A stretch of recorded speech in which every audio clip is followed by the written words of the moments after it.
welcome. You're listening to the Live Lama podcast. I'm Gunjan. I'm Rajiv.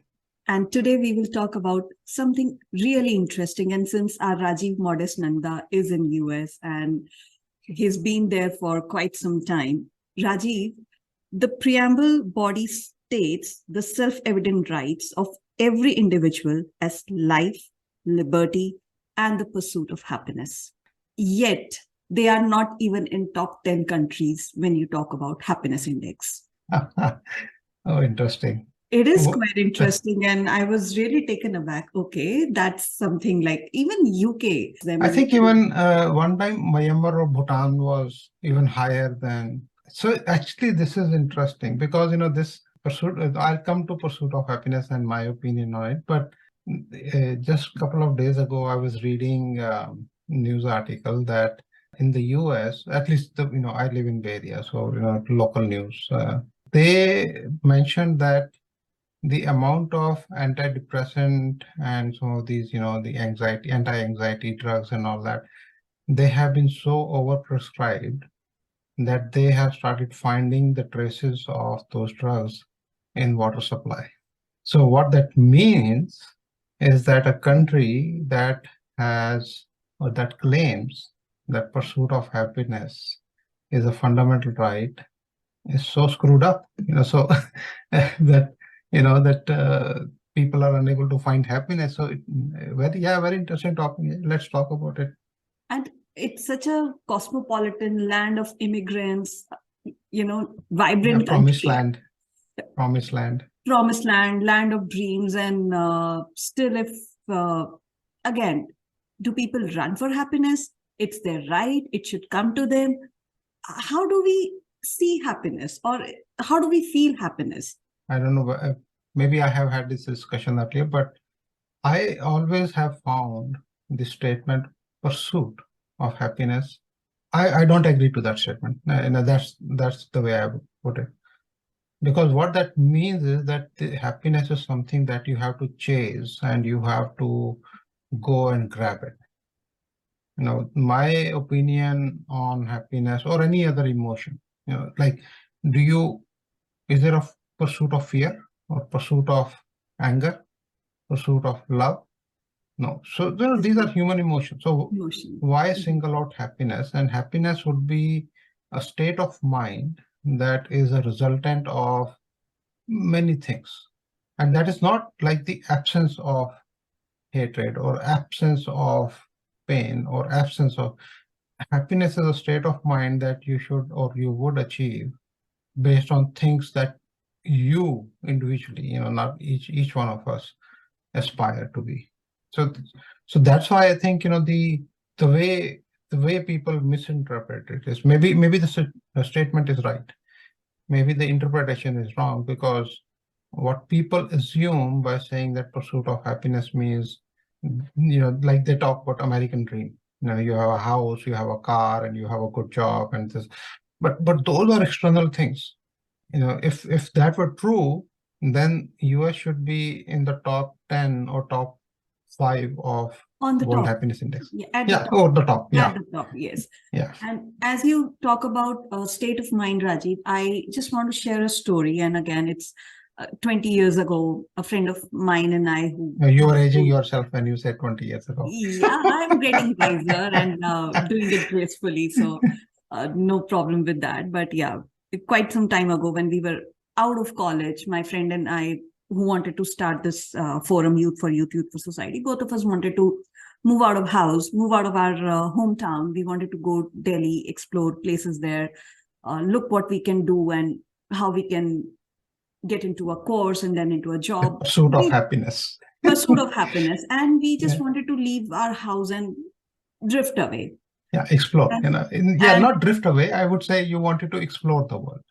We wanted to drift away from our families. Yeah. Yes, we wanted to go away from our families because somehow our thinking and our mentality was very much boxed. Like even going to a police station to write an FIR was looked as a crime. And you girls went to police station. I was like, come on, if we are eligible to get married, we are eligible to go to police station and write an FIR. Different story altogether. We'll come to that some other maybe some other podcast. Some other podcast. But both of us wanted to go and, girls going out, moms, they'll have high BP, they'll not eat, they'll be under different kind of Emotional stress, melodrama. Yeah. emotional melodrama all time. And then a friend of ours, he's with Indian Air Force, and he said that, you know what, your happiness is always in your hand, even if you give a dream of yours to someone. Oh, that's a very beautiful statement. And both of us were like, okay, whatever we wanted to do in Delhi, we can do here as well. Let's explore. And we just stayed back. We left once we got married. Of course, both of us left. And yes, again, that emotional drama, whatever happened, happened. Not that our parents sent us happily. They were crying and everything. Uh, just wanted to ponder on this point, that how is it always in our hand, and how do we get into that kind of state of mind? Or I think the main question we should ponder out and discuss is that, is happiness something to be pursued, or is happiness something that is a state of mind that you experience? And so the other thing that I think people mistake is that it is not a constant being or constant state of being. People assume that once you're happy, you're like always happy, you're euphoric, like I'm the best, I'm the happiest and all that. But that's irrational thinking. And that's why maybe I'm not able to pinpoint exactly the problem I have with the statement pursuit of happiness, is that happiness is something that you can be right now in this moment. Nobody is and maybe the statement you made, that your friend said, very wonderful, beautiful statement, that it's in your hand. You can choose to be happy right now, and you can choose to be miserable. So, for example, let me take this interesting example. This came to my mind. Let's say I'm very fond of sweet things, right? So I have a sweet tooth. Somebody offers me, let's say, gulab jamun or whatever, some good, or cake. I want it, and that will make me happy. But the moment I eat it, then that also makes me kind of sad, because now I have to figure out how to lose weight, right? So, so the question becomes, do you want to be happy or do not want to be happy? It's the same thing, the same object. Yeah, and that is a paradoxical state, thinking that, or statement, I would say, that pursuit of happiness versus being happy. Coming to desserts and everything, Rajiv, I mean, that will make anyone happy. And this was one of the chocolate industry's tagline as well, that we sell happiness. So people can pack happiness and sell. What else is left? Yeah, for 10 rupees each. For 10 rupees each. Gone are the days when you get those chocolates. Yeah, whatever. Yeah, whatever, whatever rupees, or or dollars. So it has, I think this is where our misunderstanding of happiness is, that we attach happiness or the symbols of happiness on external things. So for example, I remember, when I was like, we were growing up. So, you're ambitious, you want, you think, hey, once I have a car, I'll be happy. So you get the car, and suddenly you see every second person driving another car, right? Suddenly you say, maybe I want a better car. I want a Mercedes-Benz. Then you go and buy a Mercedes-Benz, and suddenly realize everybody around you is driving a Mercedes-Benz. So the yardstick of what makes you happy keeps changing the moment you hit a particular kind of a milestone of that happiness. So, you want a bigger house, or you want this thing, or whatever, this is, people find happiness. Or my child goes to, XYZ college, or, does this, or earns so much. So I think the main problem that is that and going back to the statement of pursuit of happiness, is that we are taught, or we are encouraged to go and pursue something outside of ourselves that will make you happy, which I think is the wrong way to go after it. Nothing externally can make you happy. It can bring you comfort, it can bring you joy, a momentarily joy, or it can still, it can still bring you happiness in terms of that you enjoy that thing. Coming to happiness, joy, internal things, Rajiv, what I think more important is being peaceful, Yes, having that peace inside. If grounding. that comes, then everything is sorted. Happiness doesn't mean you are giggling all the time, jumping on all the time. Happiness really doesn't mean that. Happiness can be sitting at a couch and just doing nothing at times, connecting with yourself. That can bring So, happiness too. so when you say peace, being at peace or peaceful, describe that a little more, because are you saying content and satisfied by what you are, where you are, and things around you? Because I have a different opinion on that, but let's dig into that. So when I talk about peace, and if you are contented with where you are, what you are doing, and if you come out of the stage of competition, comparison, judgment, that at which most of us do, that both of us got out of college at the same time. Today, this person is there, I'm here, and if you can recall this amazing incident from book Rise as well, that three Hmm. people came to you and then they said Yeah, that yeah, yeah. this is what they wanted to do, and after 5 years all three of Oh, them, yeah, yeah, that was a very interesting experience. Yeah. yes, so all of them were at different places because they were not running after, I mean, this is just a assumption No, that I'm actually, making. let me give you the story behind, because I don't know if anybody, so people who are listening, just for them benefit of this thing, that the book I wrote, Rise, is a soft skills book, based on career management, and I give an example of three individuals. So when I moved from US to India back in 2001, so I was with Intel, and I was starting a team, and these three individuals who were what you call as RCGs, recent college graduates. So all three fresh out of college, similar ambition, similar the thing, they want to grow, they want to, they have like a kind of a milestone in their mind, right? So Yes, yes, set by reclaim their the parents or world. society, that the 3 years, 2 years, I want to be a manager, I want to be a director, and this and all that. And I was there for like in Intel India for almost like 12 years, 11 years, and I saw these three individuals grow so differently. And it was like one of the things that I think you have to experience and understand how each of us make decisions and the journey we take, assuming that we are pursuing our happiness.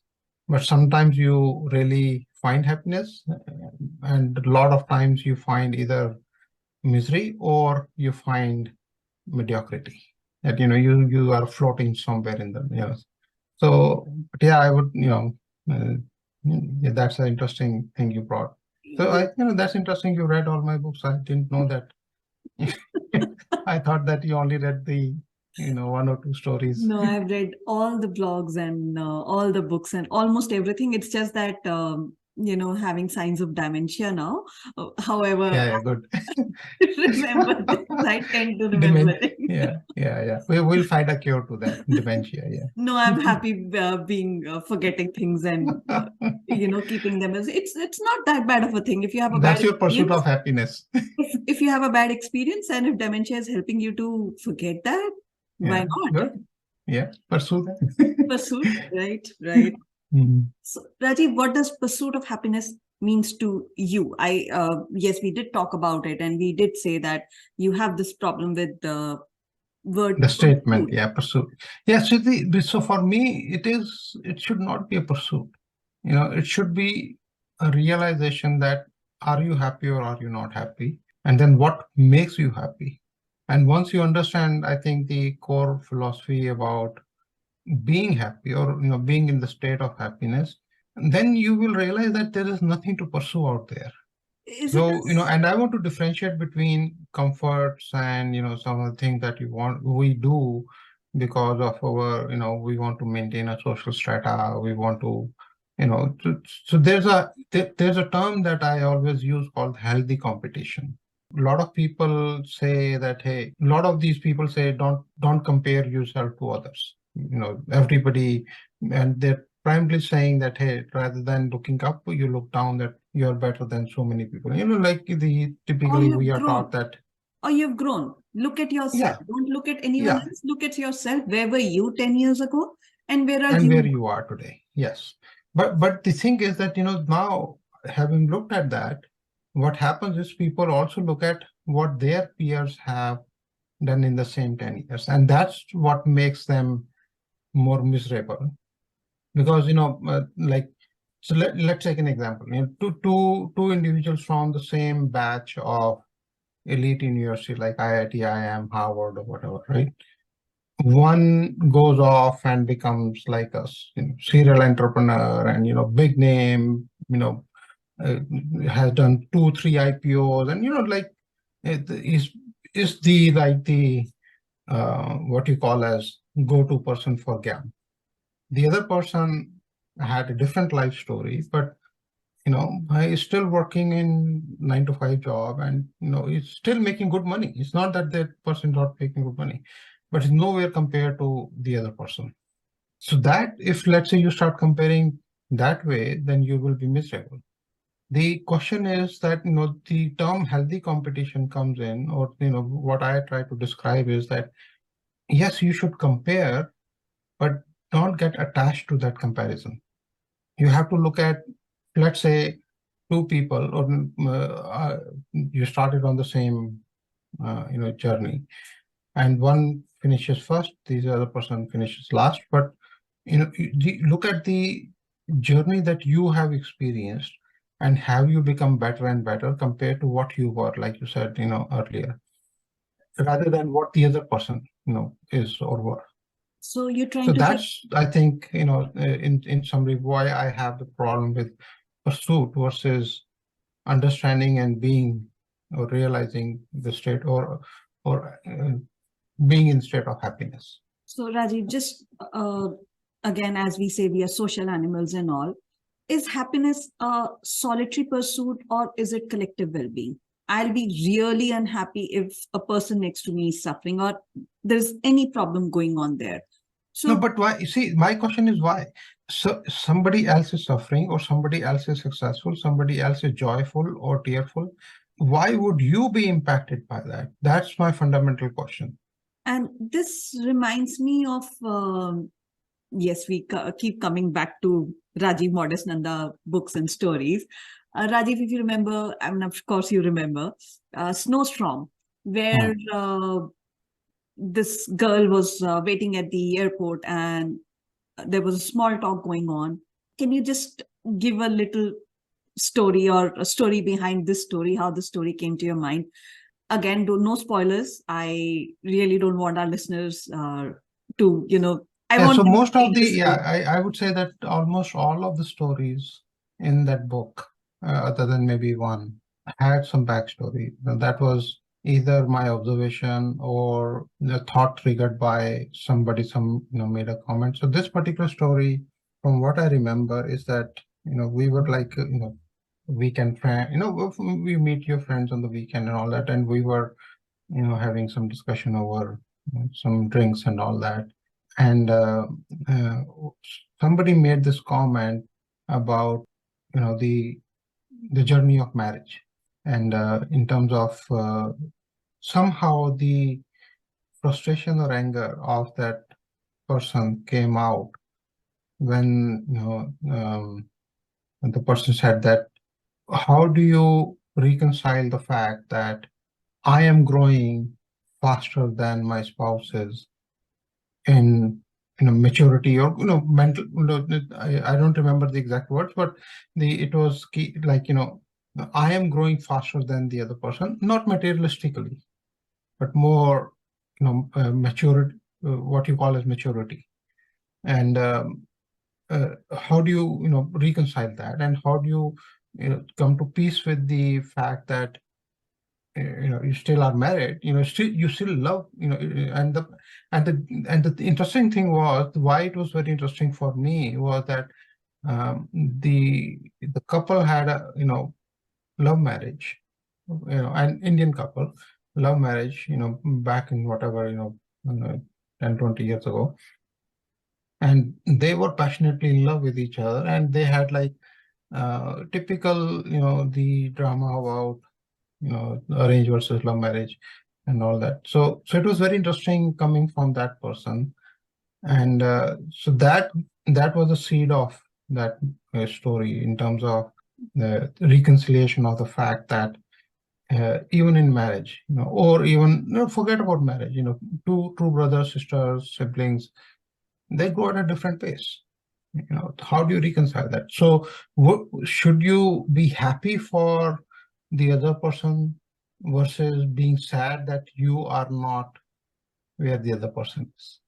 We have given it a name of sacrifice, if I can put it like that. And Rajiv, I want to bring a point here. Why do we need this reconciliation? That's one point. And can it be like two person are growing in a different direction? Why do we have to look at the pace where this person is growing, and why do we really need a reconciliation if two person are growing in actually a different direction? Like one is really good at IT, another one is really good at politics or something like that. Why do we really need that reconciliation, and how reconciling things will make a couple happy? Very good question. The question is that, how do you define the relationship then? So the relation, because the expectation, and this goes back to some of the foundations of, the lies that we tell ourselves, right? So when we say that a happy marriage versus happy relationship versus, so what happens is that, a lot of these things get tied to the word happy and happiness. Happy marriages that you love each other, and you're gung-ho about each other all the time, and you're like, you don't want to spend time with anybody. You can be, in a cocoon for 50 years and you'll be still happy. From my perspective, that's all BS, because happiness is not about, the the superfluous.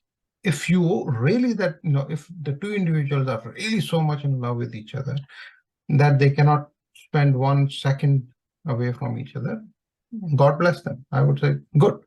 Then you should work from home all the time, be there and be happy.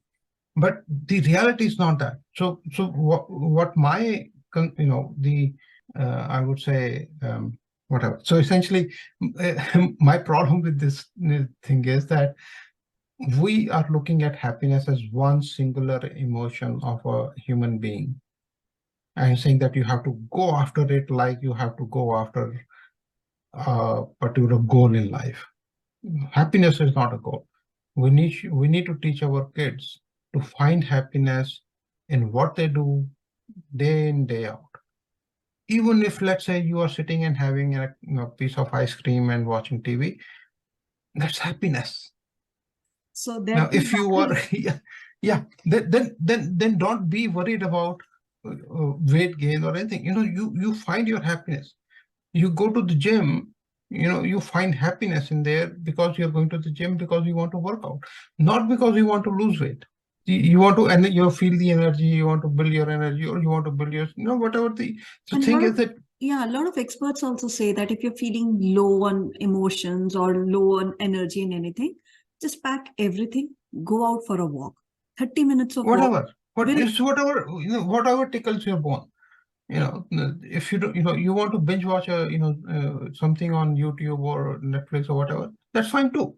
See, what my thing is that happiness is found by each individual, each one of us, by understanding ourselves, what makes me happy, not by comparing with others, not by comparing with these, commercial and superfluous benchmarks that everybody, publishes in terms of achievements and this and that. Yes, That all that will be good, but do you really want to be that, is the question.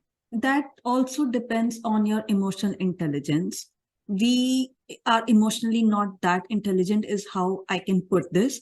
We are really worried of saying no to other person, that other person will be not happy about if I'll say no to him or her, or if I'll not do this. And the other day, my husband and my son were talking to each other, and they were talking about subjects and all. My son was point blank, Papa, I don't want to do this. And I was telling him that I'm very proud of myself, that I have raised emotionally strong kid, that he can say no to his dad. Coming from India, Rajiv, can you imagine saying no to your dad at first thing?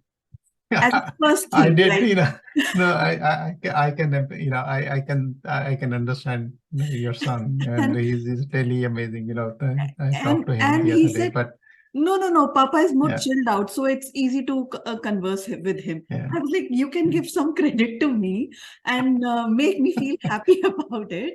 However, he was more like, no, he's a chilled out person, and it's easy yeah. to say no to him and all. Coming back to my point of emotional intelligence, I want to do something because that will make my mom happy. I want to do something because that will make my kid happy. But that's How not do we- emotional intelligence. That's simply, that you are more considerate of others' emotions. That's emotional intelligence is, something different. Emotional intelligence is that you yourself, have key things about empathy and all that. But trying to appease other person is not emotional intelligence. I would not say that. Okay. And that's, you see, so this is where why I think key concern is about all these, terms and everything that we use, like, pursuit of happiness, or or achievements, or being good, or being Kind. very, yeah, anything, pick Yeah. anything. I had a colleague, and this person assumed that anybody who smokes and drinks is the worst evil on this place of earth. And this person, a very good friend of mine, and could not believe that, I drink, I enjoy my drinks, and I used to smoke, and once in a while I still enjoy my cigar. But the thing is that you cannot have these definitions based on some of these external things. That's the key thing. Things will make you, like your son made you happy and proud, is something that is internal to you. While the same activities, the same thing, if somebody else's son would have done, the mother or father may have been pissed off, and they may have disowned them. So I have also seen parents behave in a very ridiculous way, and so that's what I'm talking about, that the pursuit versus being happy. Yeah, I was happy about myself that I have raised a strong kid, mentally strong, if I cannot say that emotionally strong, but mentally strong, who can Yeah, say mentally no to strong is the his. right word. Yeah, Yeah, but yes, if he says no to me, or if he gives feedback on my cooking, I'll be little then you will not be happy. not so happy about it. So Yeah, yes, truth hurts. it hurts. It That is hurts. why So same we situation. lie to ourselves more Yeah, than we lie to anybody else. same situation, but different reaction with different people. So yes, I won't be that happy if I get that feedback that, I woke up so early and I did all this for you, and just to listen that it didn't taste good was something that I will not like. But then Yeah, again, if it is like that. yeah, Can't help it. yeah, yeah. Rajiv, in the interest of time, and this is quite an interesting topic. We will be coming back. Yeah. Just don't want to be repetitive and And keeping. not both the audience. Yes, Yes. we highly encourage our audience to log into dalailama.com, post their questions, tell us what makes them happy, and any final thoughts from your end, Rajiv. Well, it reminds me of a couplet I wrote, many years ago. It's in Hindi that खुशियों के पीछे भागते हो पर गम का दामन छोड़ते नहीं. Beautiful. So, which I think it summarizes my view on pursuit of happiness. It is quite relatable, Rajiv, and everybody will be like, yeah, actually, I'm like that. And all I want to say it, the pursuit of happiness is not a destination to be reached, but a state of being cultivated along the journey of self-discovery and Yeah. embracing life's moment with gratitude and Yeah. purpose. Thank you. Yes. Thank you so much for listening. Thank you so much for your time, Rajiv. Do Thank you. keep posting your thoughts, and do visit our website. We love to hear, and we'll definitely call if you would like to come. Randomly, yeah. Yes, we will pick listeners and bring them on onto the podcast.